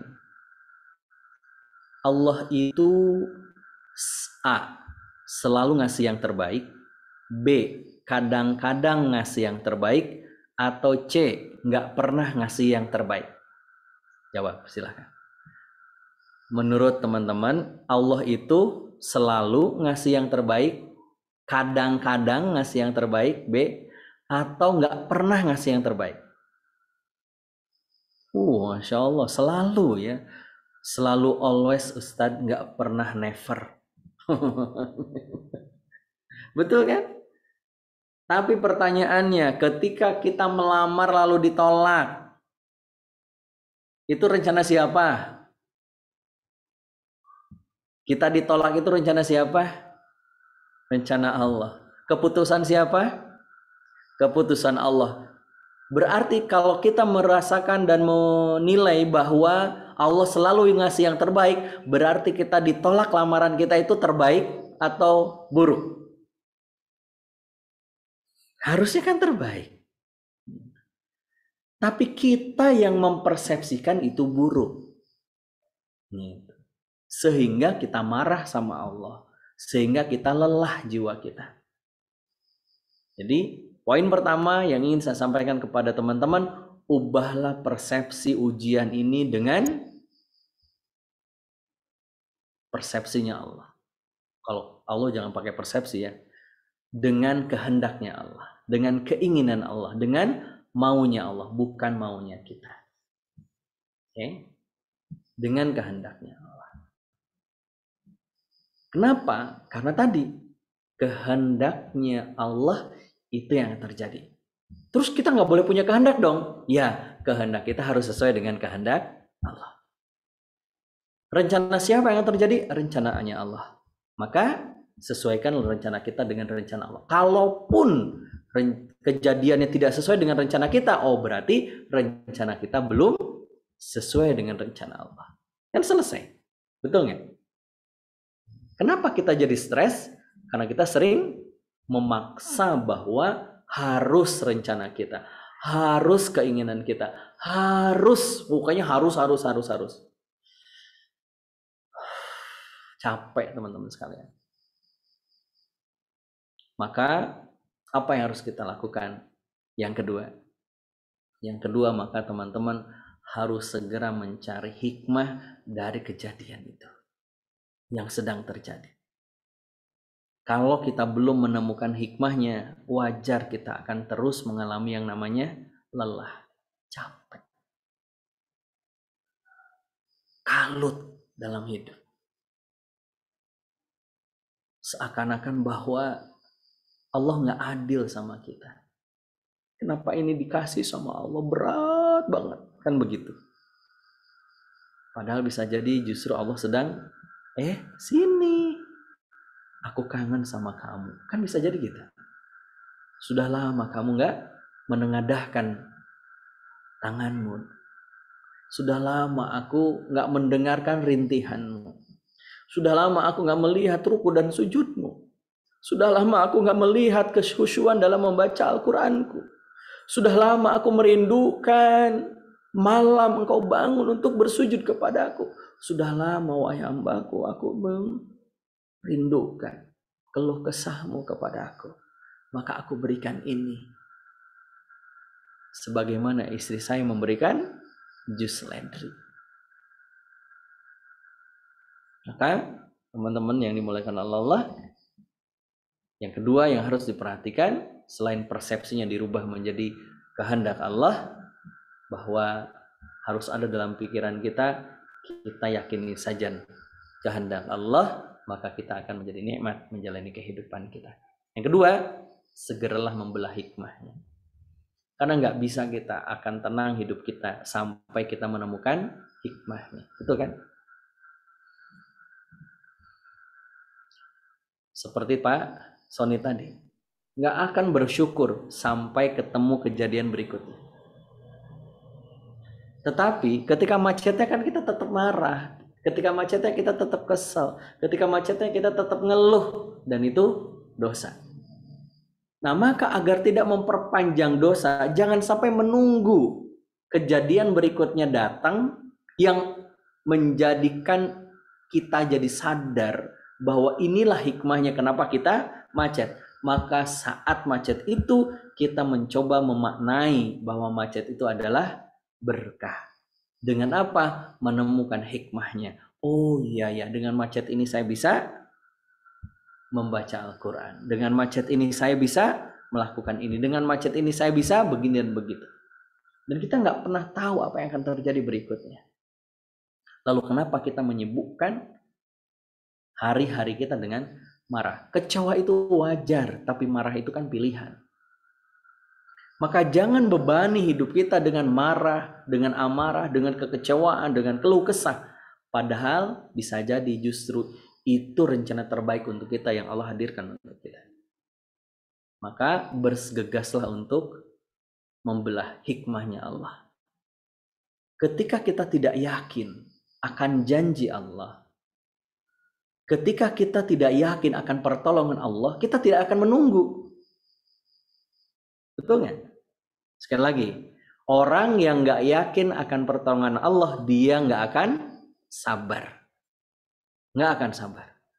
Ketika kita nggak sabar, maka pasti kita akan lelah, lalu jiwa kita menyerah. Kenapa? Nggak sabar, nggak yakin sama pertolongan Allah, maka nggak sabar. Tapi bagi orang yang yakin bahwa ketika dia menemukan kesulitan, Allah pasti akan hadirkan kemudahan. Fa inna ma'al usri yusra. Inna ma'al usri yusra. Dia tahu bahwa ini nggak mungkin saya hidup tanpa diuji. Nggak mungkin Allah berikan beban, la yukallifullahu nafsan illa wus'aha. Nggak mungkin Allah berikan beban yang kita nggak bisa memikulnya. Nggak mungkin Allah memberikan kita masalah tanpa kita bisa diberikan kekuatan untuk bisa menyelesaikannya. Dan dia yakin Allah pasti nolong saya. Orang yang yakin akan pertolongan berarti dia akan nunggu pertolongan. Ketika dia nunggu pertolongan, dia akan bersabar menunggu pertolongan itu. Dan ketika dia bersabar menunggu pertolongan, dia nggak akan pernah lelah, dia nggak akan pernah menyerah. Bisa dipahami sampai di sini? Maka berarti kalau kita masih sering merasa lelah menghadapi berbagai macam ujian, jangan-jangan satu, persepsi kita keliru. Yang kedua, kita nggak yakin sama janji Allah Subhanahu wa Ta'ala, sehingga kita nggak bisa menemukan hikmah di balik kejadian. Nah, dua hal itu yang ingin saya sampaikan malam hari ini. Mudah-mudahan ini menjadi pengingat buat kita semuanya, bahwa ketika kita bisa membuka hikmah-hikmah yang ada dalam sebuah kejadian, hati kita menjadi tenang. Hati kita menjadi tenang. Dan terlalu indah hidup ini kalau hanya dipenuhi dengan amarah dan keluh kesah. Temukan hikmah di balik setiap musibah. Maka insya Allah saya jamin hidup kita akan menjadi lebih tenang dan bahagia. Dan mudah-mudahan kita bisa belajar bareng. Ini dulu yang bisa saya sampaikan. Lengkapnya insya Allah saya akan bahas nanti di kelas private class. Membelah hikmah, ubah sabar jadi syukur. Bagaimana mengubah respon-respon kita yang tidak hanya mengubah jadi orang yang sabar. Enggak, itu level basic banget. Tapi kita bisa merubah menjadi level yang bersyukur atas takdir Allah. Jika Allah tak memberi, bukan berarti Allah membenci. Tetapi bisa jadi ada sesuatu yang Allah ingin kita mengerti. Terima kasih. Saya serahkan lagi kepada Kang Ramli. Assalamualaikum warahmatullahi wabarakatuh. Waalaikumsalam warahmatullahi wabarakatuh. Masya Allah. Ya, ada private class membelah hikmahnya. Ubah sabar jadi syukur. Biasanya orang kena musibah itu cukup sabar ya, cukup sampai sabar. Sekarang, Masya Allah nih ya, bukan cuma sabar, tapi bagaimana kita bisa memaknai setiap peristiwa untuk bisa selalu bersyukur. Nah, Bapak dan Ibu yang ingin mendaftar private class, nah Bapak Ibu bisa mengunjungi Kang Devi, boleh dibantu, silahkan. Nah, silahkan Bapak dan Ibu semuanya. Nah, sebelum private class, mumpung kita masih ada Kang Asep, Bapak Ibu kami persilahkan untuk bisa tanya jawab. Nah, dan nih Bapak dan Ibu semuanya silahkan diklik bit.ly/membelah hikmah. Kecil semua ya. Silahkan Bapak dan Ibu, tadi banyak banget yang sudah bertanya di atas ya. Wah, ini sudah, oh iya lupa ya. Nah, silahkan Bapak dan Ibu yang mau bertanya, boleh raise hand. Wah, sudah ada nih yang raise hand ya. Ibu Dede, Ibu Sari Aceh. Oh, tadi sudah curhat di chat room nih, Ibu Sari. Silahkan Ibu Sari, boleh dibuka mic-nya, langsung bertanya ke Ustaz Asep. Silahkan Ibu. Assalamualaikum warahmatullahi wabarakatuh. Waalaikumsalam warahmatullahi wabarakatuh. Ustadz, alhamdulillah di tahun ini saya dapat musibah, ya, meninggal anak. Dan ini bisikan dari Allah waktu pada saat sebelum meninggal anak, ada kalimat di hati saya untuk mundurkan diri dari jabatan saya.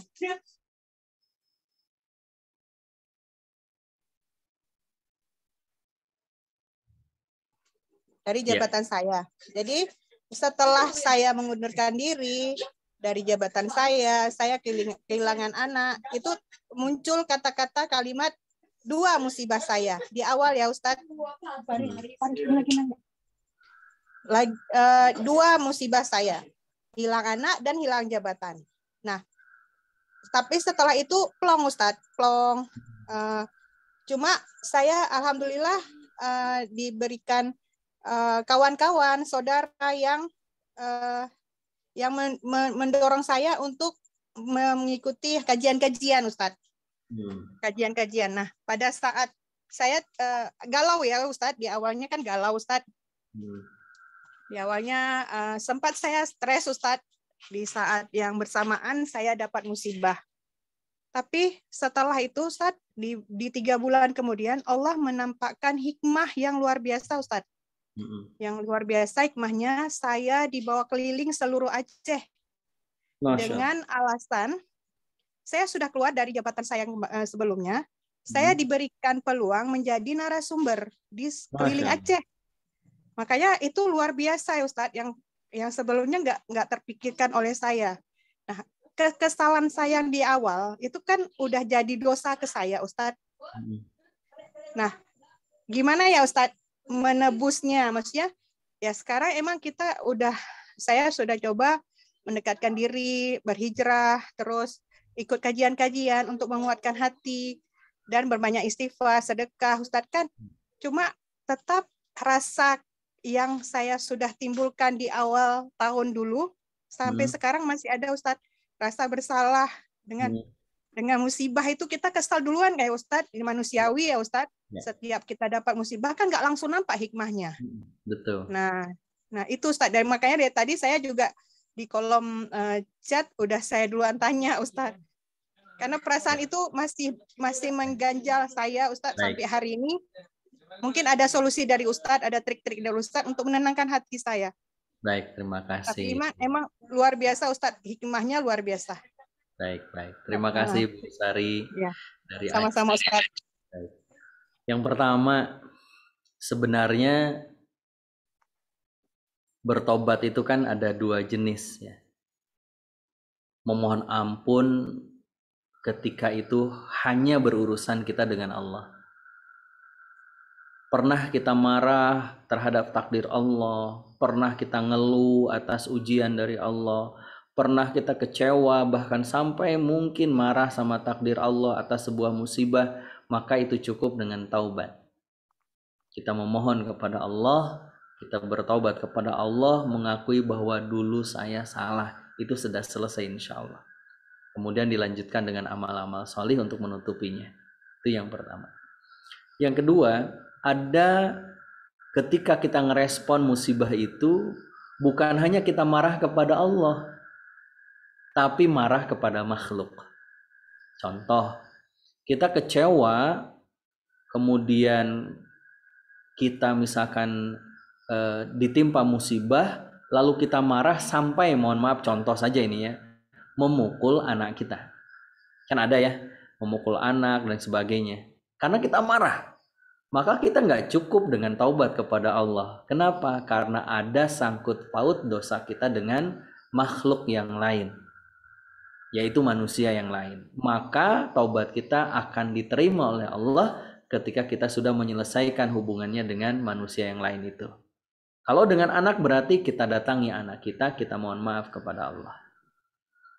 Maaf kepada anak kita, mohon maaf kepada anak kita, kepada pasangan kita, siapapun yang pernah kita sakiti dengan ucapan kita, dengan tangan kita, dengan tindakan kita ketika kita salah ngerespon sesuatu. Ya, kalau kesalahannya di situ. Jadi ada 2 jenis. Maka kalau misalkan kita sudah melakukan itu, mudah-mudahan Allah sudah membersihkan dosa-dosa kita di masa lalu. Yang kedua, terkait dengan hikmah. Sebenarnya kan Ibu tadi udah ceritakan bahwa ketika Ibu diuji yang pertama dengan kehilangan putra, kemudian yang kedua jabatan, dan ternyata Allah memberikan cara yang lain. Tidak perlu punya jabatan, tapi Ibu Sari diberikan oleh Allah kesempatan bisa keliling Aceh untuk menjadi narasumber. Itu sudah terjadi kan gitu. Maksudnya itu sudah Allah tunjukkan. Nih kalau bahasa kita kan, Sari, aku ganti kesedihanmu dengan keliling Aceh jadi narasumber. Sari, aku ganti kesedihanmu, lelahmu itu dengan kajian yang membuat hati kamu menjadi lebih tentram. Sari, kalau itu bahasa saya ya. Sari, aku ganti air matamu ketika anakmu aku ambil dengan aku memberikan komunitas-komunitas yang bisa membantumu untuk istiqomah dalam hijrah. Kenapa? Karena semua ini pasti akan Allah ganti. Sebagai contoh begini, Kang Ramli dan Bu Sari dan teman-teman semuanya. Para nabi itu selalu diuji oleh Allah dan ujiannya mungkin melebihi kita pastinya. Dan kita lihat Nabi Muhammad itu diuji sejak lahir. Dijauhkan, diputuskan hubungan dia dengan ketergantungan dia dengan orang tua. Ayahnya wafat, ibundanya wafat. Sehingga ketika kehilangan dan kita sudah tidak punya lagi ketergantungan dengan manusia, Allah ingin memberikan pesan bahwa kamu harus selalu tergantungnya kepadaku, bukan kepada makhlukku. Maka sambutlah pesan cinta Allah itu. Karena tidak mungkin Allah menetapkan sebuah takdir kecuali takdir itu yang terbaik untuk kita. Allah a'lam bishawab. Oke, Masya Allah ya, mudah-mudahan bisa menambah insight baru dari Kang Asep ya. Saat ini barusan saya buka webnya, Ustaz. Ini Ustaz, ini ada 4 sesi. Ya. Tapi ada 3 hari. Gimana, Ustaz? Ini sesi 1 Secret of Destiny. Boleh dijelaskan satu persatu, mudah-mudahan jadi insight juga buat teman-teman, Ustaz. Jadi hal yang sering membuat kita berat menghadapi kehidupan karena salah memahami tentang nasib hidup kita. Nah, di sesi The Secret of Destiny kita akan membahas dan mempraktekkan bagaimana sih seharusnya kita men-set up dan membongkar rahasia tentang nasib hidup. Gitu. Itu yang pertama, dan itu akan kita mulai di hari Jumat malam. Ya. Di hari Sabtu malamnya kita akan membahas tentang take a break. Ternyata untuk membelah hikmah bukan segera beraksi. Yang harus kita lakukan adalah take a break. Lakukan jeda. Lakukan jeda. Sebagaimana ketika kita di lampu merah, kita berhenti sejenak. Ketika kita lihat ada pembalap, dia melakukan pit stop.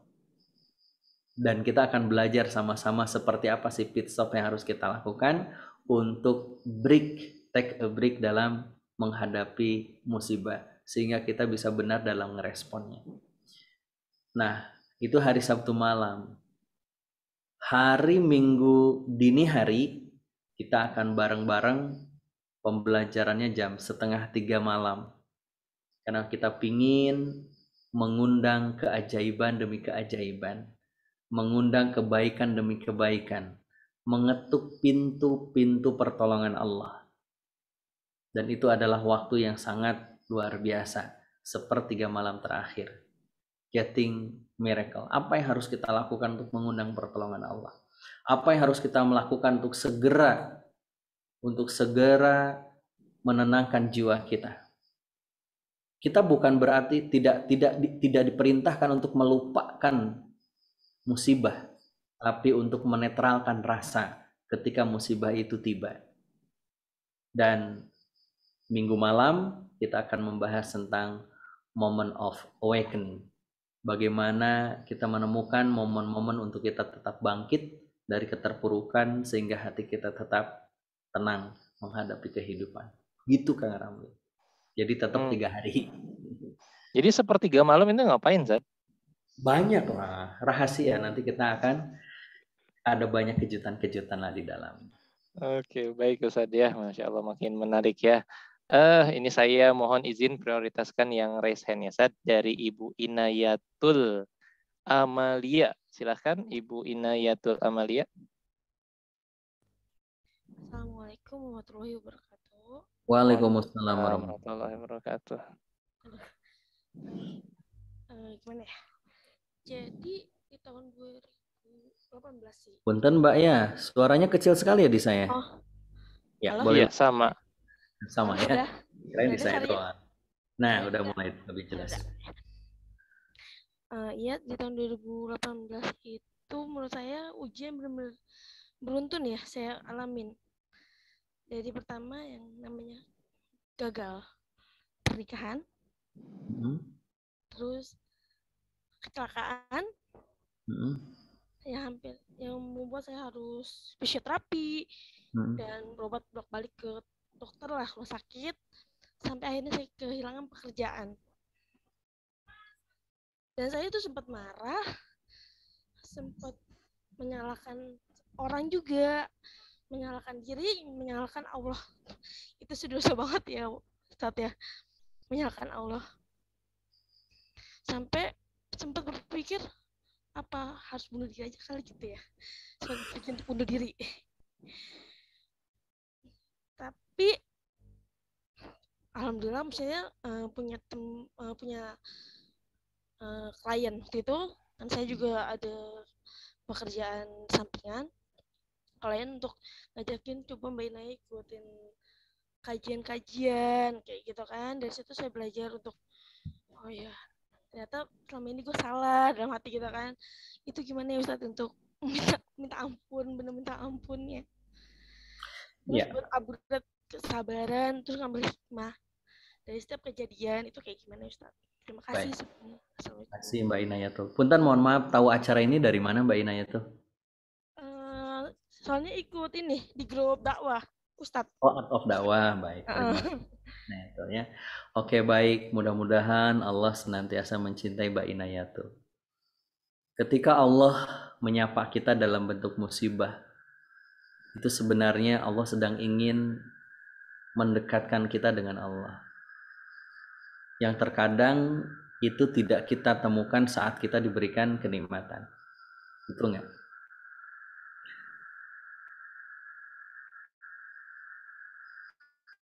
Sebagaimana ketika kenapa Allah memberikan kita sakit? Karena kita sering lupa Allah ketika kita sehat.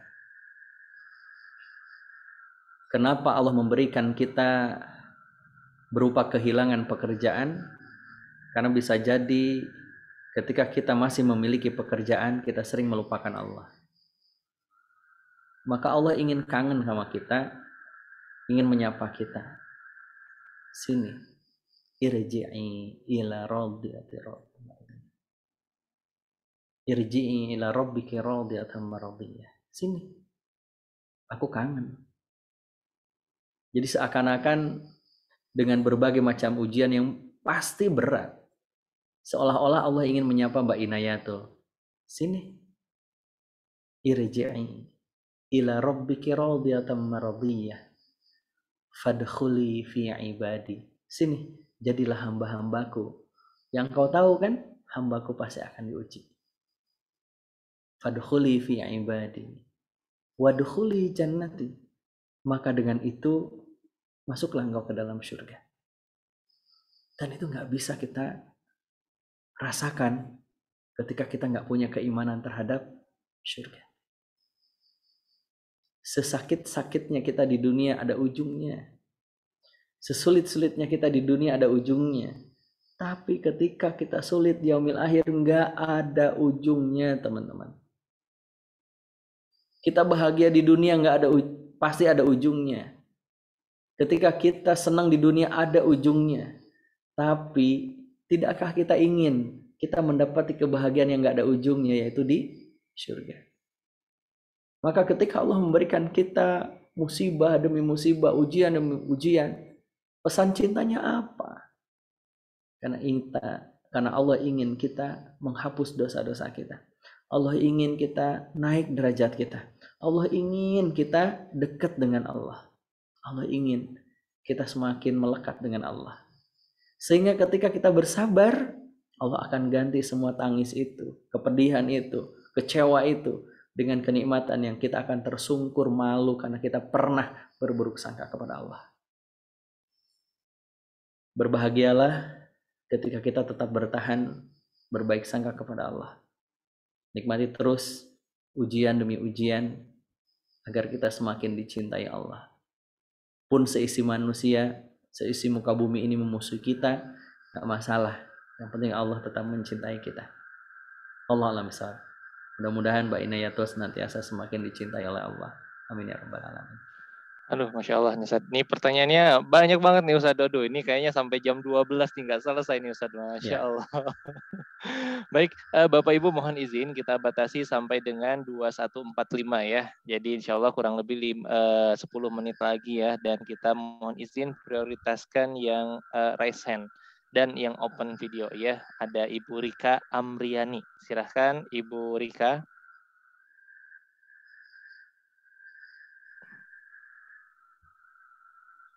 Halo. Assalamualaikum warahmatullahi wabarakatuh. Ustaz. Waalaikumsalam. Bisa didengar Ustaz? Insya Allah bisa Bu, silakan. Begini Ustaz. 4 tahun yang lalu keluarga saya dikasih Allah ujian. Suami saya kebetulan tersandung hukum. Yang saat ini masih dalam menjalani proses hukum, kehilangan pekerjaan, semua ya Ustadz ya. Dan akhirnya saya harus berjuang saat ini menjadi single mom untuk keempat anak saya. Tapi waktu pada saya mendapatkan ujian itu benar-benar rasanya nggak terima Ustadz. Banyak saya menyalahkan Allah lah ya dalam hal itu. Saya merasa coba kalau ada suami saya mungkin nggak seperti ini keadaan saya dengan anak-anak saya. Saya tidak akan susah, anak-anak juga tidak akan serba kekurangan kayak gitu kan Ustadz. Tapi seiring waktu akhirnya saya mulai ikut kajian-kajian yang diajak oleh teman. Awalnya dari PPA, terus sekarang masuk komunitas cinta Quran. Nah, dalam proses hijrahnya saya ini, kadang iman naik turun ya Ustadz. Lingkungan yang lama membawa kita kembali, kadang diingatkan lagi untuk sama teman-teman yang di komunitas hijrah. Nah, gimana ya Ustadz supaya hati saya tetap istiqomah, tetap mantap, dan merasa bahwa semua ujian yang saya dapat selama ini mungkin benar-benar ada hadiah indah yang bakal Allah siapkan untuk keluarga kami. Dalam artian nantinya akan happy ending lah Ustadz. Biar mantep, biar yakin saya bahwa semua yang terjadi ini tidak akan sia-sia. Apa yang terjadi pasti yang terbaik bagi Allah, bagi saya, yang diberi Allah untuk saya dan keluarga saya. Itu Ustadz. Makasih Ustadz. Baik, terima kasih. Yang pertama, ya kita ikut sama-sama saling mendoakan ya, bahwa ujian demi ujian itu terkadang kita merasa kayaknya kok kita yang paling berat ya Bu ya. Kita paling berat diuji sama Allah, kita paling berat diberikan kesedihan oleh Allah, kita paling berat ditimpakan sesuatu oleh Allah, sampai kemudian kita pernah berburuk sangka kepada Allah, marah sama Allah, kenapa ini harus terjadi, kalau masih ada suami kan, gitu, dan lain sebagainya. Kecewa itu sesuatu yang wajar, karena itu adalah bagian dari fitrah manusia. Kita punya gorizatul baqa, kita punya naluri mempertahankan diri, naluri eksistensi diri kita, sehingga kita merasa bahwa kan coba kalau kan begitu. Itu bagian dari fitrah manusia. Apa yang Allah berikan kepada kita, terkadang memang pesan itu tidak Allah bukakan seketika. Karena terkadang Allah memberikan kita pesan itu justru sesaat kemudian. Sesaat kemudian. Setelah kita mendapati bahwa apa yang sudah terjadi itu terungkap pesan cintanya dari Allah. Dan akhirnya kemudian, mohon maaf nih, videonya nge-freeze. Dan akhirnya kemudian kita mendapati setelah kejadian itu berlalu, baru kita ngeh bahwa ternyata Allah sayang sama kita. Nah, terus apa yang harus kita lakukan agar kita bisa istiqomah menjalani berbagai macam kehidupan tadi itu, berbagai macam hal yang nampaknya mungkin kita berat melakukannya, kita berat untuk melaluinya. Yang pertama, tips dari saya, ya kita harus menguatkan yang namanya iman. Jaddu bil iman. Ya, jaddu bil iman. Jadi kalau misalkan tadi Ibu cerita iman itu kadang naik, kadang turun, ya memang begitulah iman. Tetapi kita harus benar-benar bisa melakukan namanya perbaikan. Perbaikan iman, perbaikan dari kondisi bahwa iman ini harus tetap terjaga. Yang kedua, apa yang bisa membuat kita tetap istiqamah itu adalah bertambahnya ilmu.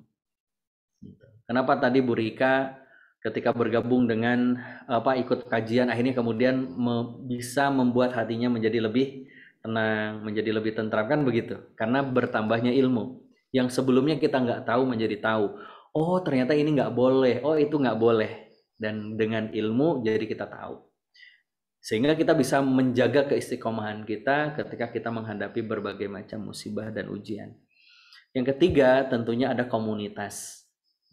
Maka bersyukur, beruntung teman-teman yang bergabung dengan komunitas Cinta Quran, bergabung dengan komunitas di Art of Dakwah. Kita sama-sama kita saling mengingatkan, kita sama-sama untuk saling memberi semangat. Mudah-mudahan dengan itu kita bisa tetap istiqomah. Dan itu pun pasti akan diuji lagi. Pasti akan diuji lagi. Ketika diuji lagi, ya tinggal kemudian kita menyerahkan sepenuhnya kepada Allah bahwa gak mungkin Allah memberikan ini tanpa pesan cintanya. Allah alam bisawab. Masya Allah ya Bapak Ibu, banyak banget yang bertanya, mohon maaf tidak bisa semuanya dijawab ya karena waktu juga yang terbatas. Insya Allah setiap jawab pertanyaan Bapak dan Ibu semuanya akan terjawab di kelasnya, private kelasnya Membelah Hikmah langsung oleh Kang Asep Supriyatna ya. Baik Bapak dan Ibu semuanya, karena waktu juga yang memisahkan kita, jangan dulu kemana-mana ya karena masih ada beberapa hal yang perlu disampaikan. Silakan Kang Depi boleh di copy paste kembali link Membelah Hikmah untuk Bapak Ibu yang ingin segera bergabung. Baik Ustadz Asep, nah sebagai penutup kesimpulan dari pertemuan kita pada kesempatan kali ini. Iya, kesimpulan yang saya sampaikan teman-teman semuanya, ketika kita tidak bisa mengungkap hikmah, mengambil pesan cinta Allah dalam sebuah kejadian, kita nggak akan bisa hidup kita tenang. Jiwa kita pasti lelah, hati kita pasti capek. Kenapa? Karena kita nggak kunjung menemukan hikmah. Maka bergegaslah untuk mendekat kepada Allah, membuka hikmah, pesan cinta Allah dari setiap musibah, ujian, dan kejadian. Sehingga kita bisa mengubah hidup kita menjadi lebih bahagia. Mudah-mudahan kita termasuk orang-orang yang mampu membuka hikmah itu. Dan Allah berikan kepada kita ketenangan jiwa kita. Sehingga lelah kita mudah-mudahan menjadi berkah, musibah kita menjadi berkah. Mudah-mudahan amin ya rabbal alamin. Saya tunggu di kelas private nanti kita belajar bersama-sama insyaallah. Wa'afu minkum. Assalamualaikum warahmatullahi wabarakatuh. Waalaikumsalam warahmatullahi wabarakatuh. Ustadz Asep, sebenarnya ada satu lagi nih Ustadz Asep. Apa tuh? Ya Ustadz, sebagai dukungan Ustadz Asep untuk gerakan hapus buta aksara Quran di awal tahun 2022 Ustadz. Oke, baik teman-teman semuanya. Surat cinta terindah itu adalah Al-Quran. Bahasa terindah itu adalah Al-Quran. Pesan terindah itu adalah Al-Quran. Dan aturan terbaik itu juga adalah Al-Quran. Namun sayang kan, hari ini kita menemukan bahwa banyak sekali saudara kita yang belum bisa membaca Al-Quran.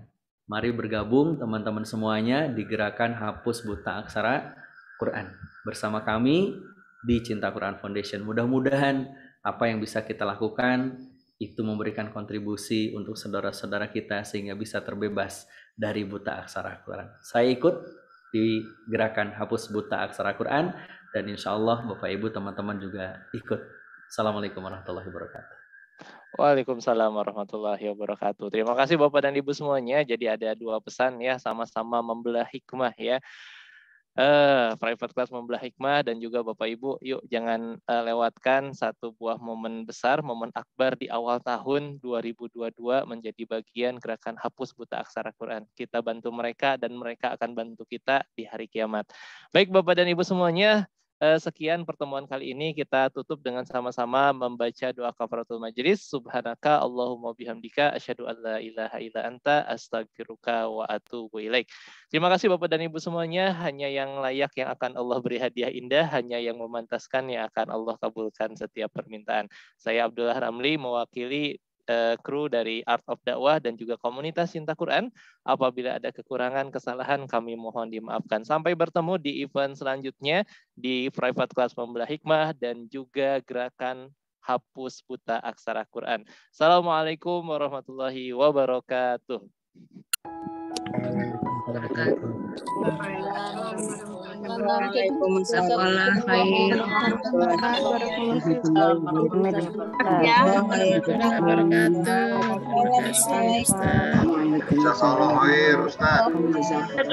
Ustaz.